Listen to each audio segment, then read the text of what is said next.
Hello students, welcome back to organized knowledge channel. आज की इस वीडियो में बच्चों हम डिस्कस करेंगे worksheet number 21 for class 8 mathematics की। बच्चों ये वर्कशीट है जो डायरेक्टरेट ऑफ एजुकेशन की तरफ से आपके लिए 8 दिसंबर 2020 के लिए शेड्यूल की गई है। आज की वर्कशीट का टॉपिक है square and square word problem. ठीक है, तो square and square word problems के बारे में हम पढ़ेंगे। बेटा स्क्वायर एंड जो स्क्वायर रूट निकालना आप सीख चुके हो, आज हम उसकी वर्ड प्रॉब्लम्स को डिस्कस करेंगे। So now let's start. Dear students, Rohit is the monitor of all sections of class 8. He wanted to conduct a prayer at the assembly area of his school. तो वो assembly कराना चाहता है। 8th class का monitor है Rohit. He wants the student to stand in such a way that the number of rows is as much as the number of rows in a row. ठीक है, if the total number of students is 1764, then how many rows will Rohit make? Let's help Rohit in his work.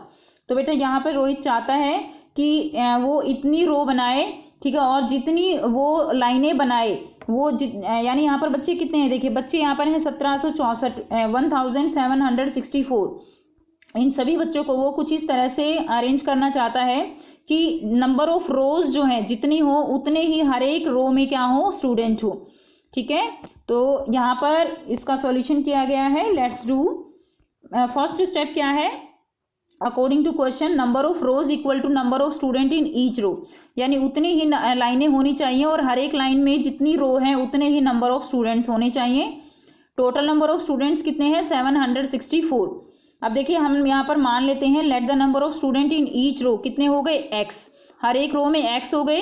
तो बेटा रो जो है वो इस तरह से भी होगी, इस तरह से भी होगी। ठीक है, तो यहाँ पर टोटल नंबर ऑफ स्टूडेंट कितने हो गए, टोटल नंबर ऑफ स्टूडेंट हो जाएंगे एक्स स्क्वायर। अब देखिए एक्स स्क्वायर किसके इक्वल है, 1764 के। ठीक है, तो इसको हमने सॉल्यूशन किया यहाँ पे 1764। ठीक है बेटा, तो इसको हम जो है कैसे भी कर सकते हैं, इसको हम फैक्टर मेथड से भी कर सकते हैं और डिवीजन मेथड से भी आप इसको कर सकते हो। जैसे कि देखिए यहाँ पर अगर आप करते हो तो इनके हम पेयर बना लेते हैं।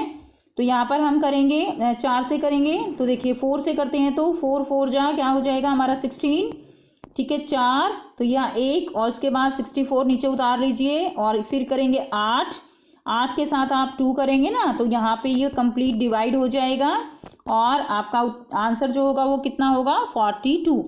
तो यहाँ से x की वैल्यू आपके पास आ गई 42। So the number of student in each row is 42। कितना हो गया, 42। नेक्स्ट करते हैं। Now steps to check whether any number is perfect square और नॉट। बेटा अगर कोई भी नंबर वो परफेक्ट स्क्वायर है या नहीं है, उसको हम कैसे चेक कर सकते हैं, factorize given number into prime factor. तो हम जो नंबर गिवन है, मान लीजिए 64 गिवन है, इसके हम क्या करेंगे, इसके प्राइम फैक्टर्स हम बनाएंगे। जैसे देखिए इसको हमने 2 से किया, उसके बाद ये हो जाएगा 32, 2 16, उसके बाद 2 8 एंड 2 4 एंड इसको करेंगे तो 2 2। ठीक है, अब हमें क्या करना है, if each different prime factor has pair no one is left unpaired. So यहाँ पर जो भी हमारे पास ये फैक्टर हैं उनको हमें पेयर बनाना है। जैसे एक पेयर ये हो गया, एक पेयर ये हो गया और एक पेयर ये हो गया, यानी कितने पेयर बन गए हमारे पास, पेयर में से एक एक ले लेना है। इस तरह से हमने ले लिया तो ये कितना आ गया, 8 आ गया। तो देखिए 8 इंटू 8 कितना होता है, 64। तो यानी 64 का यहाँ पर अंडर रूट कितना आ गया हमारे पास, ये आ गया हमारे पास 8। यानी जो 64 है वो क्या है, 64 हमारे पास यहाँ पर परफेक्ट स्क्वायर नंबर है। ठीक है, अब उसके बाद देखिए take one number from each pair and multiply these and we will get the square root of the given number. तो हमें क्या मिला, 8, यहाँ पे स्क्वायर रूट मिल गया। अब यहाँ पे क्वेश्चन दिया गया है, find the largest 3 digit number which is also a perfect square number. ठीक है, तो 3 डिजिट नंबर जो है आपको करना है which is also a perfect square number, perfect square भी होना चाहिए। तो देखिए अगर हम देखें तो लार्जेस्ट 3 डिजिट नंबर क्या है, वो है 999। ओके, लेकिन हमें देखना है कि 999 जो है इसका स्क्वायर रूट क्या होगा। तो अगर हम देखें 999 का स्क्वायर रूट होगा, बेटे यहाँ पे जब आप इसको इस तरह से डिवीजन मेथड से करते हो तो यहाँ पे आपको आंसर मिलेगा 31.607। यानी यहाँ पर 999 वो जो है एक परफेक्ट स्क्वायर नहीं है। अगर परफेक्ट स्क्वायर होता तो यहाँ पे डेसिमल्स में आंसर नहीं आता। इसका मतलब क्या है कि ये परफेक्ट स्क्वायर नहीं है लार्जेस्ट 3 डिजिट नंबर का।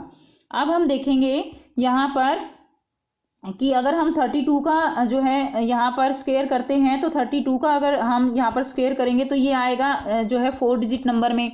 इसका मतलब क्या है कि 31 का जो स्क्वायर होगा वो लार्जेस्ट 3 डिजिट नंबर का स्क्वायर होगा, और जो कितना होता है 961।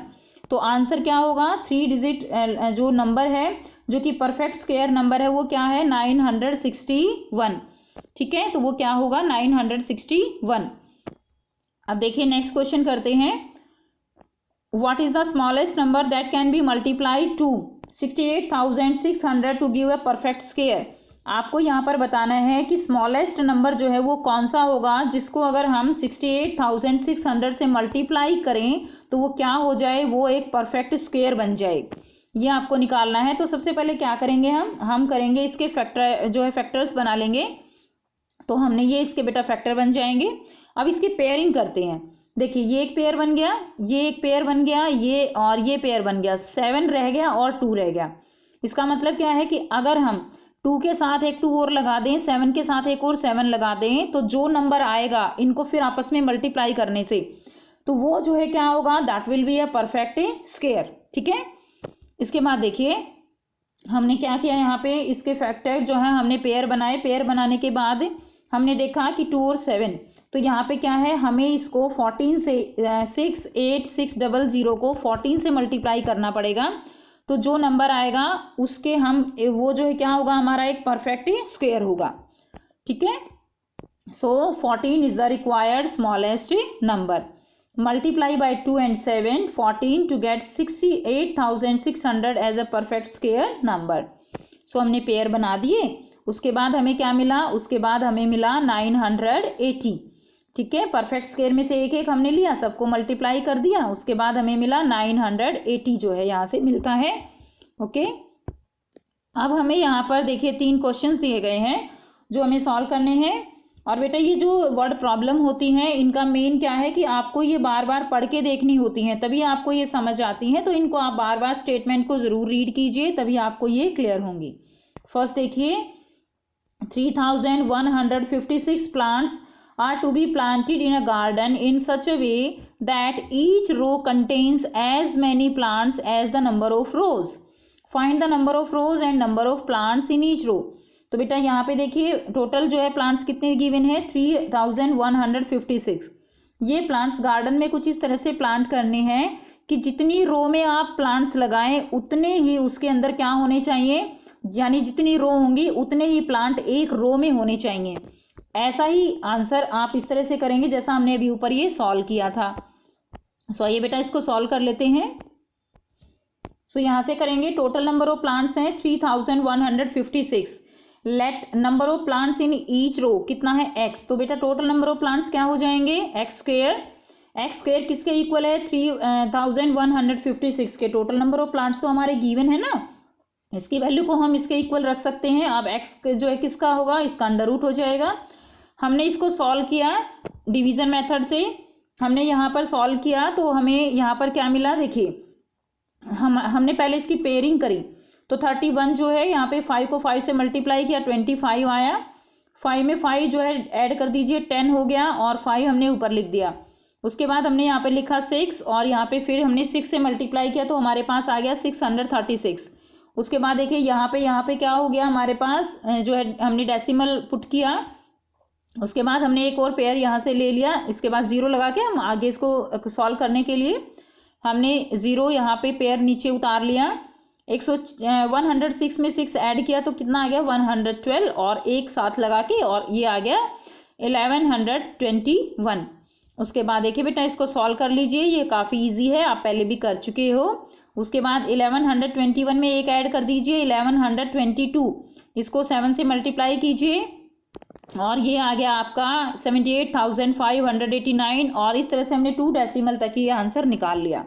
सो यहाँ से देखिए कि जो वैल्यू हमारे पास आई है x की वो यहाँ पर आई है 56.17, यानी यहाँ पर हम ये कह सकते हैं कि जब ये 3156 प्लांट अरेंज किए जाएंगे तो ये पूरी तरह से अरेंज नहीं होंगे, यानी इसके अंदर कुछ ना कुछ जो प्लांट्स हैं वो बचेंगे।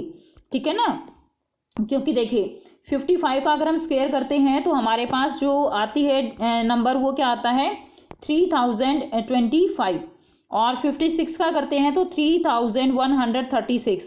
ठीक है, तो बेटा देखिए ये जो 3156 हमें गिवन है, ये किसके नियर बाय वैल्यू है? ये नियर बाय वैल्यू है हमारी 3136 के, यानी 56 का स्क्वायर के ये हमारे नियर बाय वैल्यू है जो हमारे पास यहाँ आई है। ठीक है, तो हम इसको मानेंगे कि ये अप्रॉक्सीमेट 56 के ही इक्वल है। ठीक है, तो ये देखिए 3156 गिवन है, 3136 56 का परफेक्ट स्क्वायर है। ठीक है, तो यानी इसमें क्या होगा, इसमें 20 प्लांट्स जो है वो बचेंगे आपके। तो हमें इतना डिटेल हमें इसमें पूछा नहीं गया तो हम करेंगे भी नहीं, हम सिंपल लिखेंगे कि यहाँ पर 56 प्लांट्स एंड रो जो है वो हमारा क्या होगा, आंसर हो जाएगा। ये मैंने आपको समझाने के लिए बताया। अब देखिए नेक्स्ट करते हैं question number 2। Students of class 8 decided to collect money for कोविड-19 फंड। तो बेटा 8th क्लास के स्टूडेंट ने कोविड-19 के लिए फंड जो है मनी कलेक्ट किया। Each student donated as many as rupees as the number of student in the class. और हर एक स्टूडेंट ने उतने ही रुपीज जो है वो दिए जितने की नंबर ऑफ स्टूडेंट जो है क्लास में थे। अब उन्होंने टोटल जो डोनेट किया वो किया 2601। Find the number of student in class. तो बेटा क्या करेंगे, हम इसका जो है निकाल लेंगे फैक्टर मेथड से। तो ये बेटा करते हैं इसका आंसर। इसमें देखिए आंसर करेंगे, each student donate money that is the equal to number of student. तो बेटा जितना नंबर ऑफ स्टूडेंट है उतने ही वो मनी डोनेट करते हैं। और टोटल मनी कितना है 2601। Late the number of student हमने मान लिया x है, टोटल मनी x स्क्वायर के इक्वल हो जाएगा। ठीक है ना, अब टोटल मनी जो है हमारे पास x स्क्वायर है तो वो हमें गिवन है 2601। तो x की वैल्यू क्या हो जाएगी, यहाँ पे इसका अंडर रूट हम निकाल लेंगे। तो इस तरह से फैक्टर मेथड से हमने इसको सॉल्व किया। बेटे 3 से किया पहले 867, फिर 3 से किया हमने इसको, 3 से किया तो 289, देन 17 से किया तो बेटा हमारे पास ये 17 से चला गया। हमने इसको फिर जो पेयर बनाए और पेयर में से एक हमने लिया और मल्टीप्लाई कर दिया। तो आंसर क्या आया हमारे पास, आंसर आया 51। ठीक है, तो 51 स्टूडेंट्स। नेक्स्ट देखिए क्वेश्चन नंबर 3 क्या है, what is the smallest number that can be multiply to 5400 to give a perfect square. तो बेटा आपको स्मॉलेस्ट नंबर ऐसा बताना है कि जिसको 5400 से मल्टीप्लाई करने पर वो एक परफेक्ट स्क्वायर बन जाए। तो सेम इसी तरह करेंगे जैसे हमने अभी सीखा, इसके फैक्टर बना लेंगे, पेयर कर लेंगे, जो पेयर से बाहर रहेगा उनको आपस में मल्टीप्लाई करके आंसर आ जाएगा। तो आइए बेटा करते हैं आंसर। सो ये क्वेश्चन नंबर 3 का आंसर होगा। तो प्राइम फैक्टर हम 5400 के करेंगे। तो बेटा इस तरह से हमने 2 से इसको डिवाइड किया 2700, 1350, फिर से 2 से इसको डिवाइड किया तो क्या आ गया 675, देन अगेन 5 से डिवाइड किया 135, 5 से किया 27, 3 से किया 9, देन अगेन 3। ठीक है, सो this is not a perfect square. कैसे पता चला हमें ये परफेक्ट स्क्वायर नहीं है, तो हमने ये सारे फैक्टर्स जो है ये हमने लिखे। ठीक है, 2 2 2 और 2 बार जो है क्या है 5 है, फिर 3 टाइम्स जो है 3 है। अब हमने इनके जो है पेयर बनाए, एक पेयर ये हो गया, एक 5 का पेयर ये, 3 का पेयर ये। अब क्या यहाँ पर जिनके पेयर नहीं है वो कौन से हैं, 2 एंड 3। तो अगर 2 को 2 से मल्टीप्लाई किया, मतलब 2 जो है इसको जो है 2 से और मल्टीप्लाई कर दिया जाए और 3 से और कर दिया जाए, यानी इनके भी पेयर बना दिए जाएं, तो ये क्या होगा, ये एक परफेक्ट स्क्वायर होगा जो हमारे पास यहाँ पर नंबर आएगा। ठीक है ना, so this is not a perfect square because it has no paired factor. तो क्या होगी, स्मॉलेस्ट नंबर 6 होगा। ओके, तो 6 is the required smallest number. आप मल्टीप्लाई करके देखेंगे, कंप्लीट जो है ये पेयर बन जाएंगे। उसके बाद एक एक ले लीजिए, इसमें से 2, इसमें से 2, एक पेयर 5, एक 3 में से, एक इसमें से। तो आंसर क्या आया, यहाँ पे इनको मल्टीप्लाई करने से 180, यानी 180 का स्क्वायर जो है वो क्या होगा, वो एक परफेक्ट यहाँ पर स्क्वायर हो जाएगा अगर हम दिए गए नंबर को 6 से मल्टीप्लाई कर दें। तो ये थी बच्चों आपकी आज की वर्कशीट। आई होप बेटा आपको ये वर्कशीट क्लियर है। कोई भी डाउट है आप कमेंट सेक्शन में कमेंट करके पूछ सकते हो। वीडियो अच्छी लगी तो लाइक शेयर जरूर कर दीजिए, चैनल को सब्सक्राइब भी कर लीजिए। And thanks for watching, have a nice day.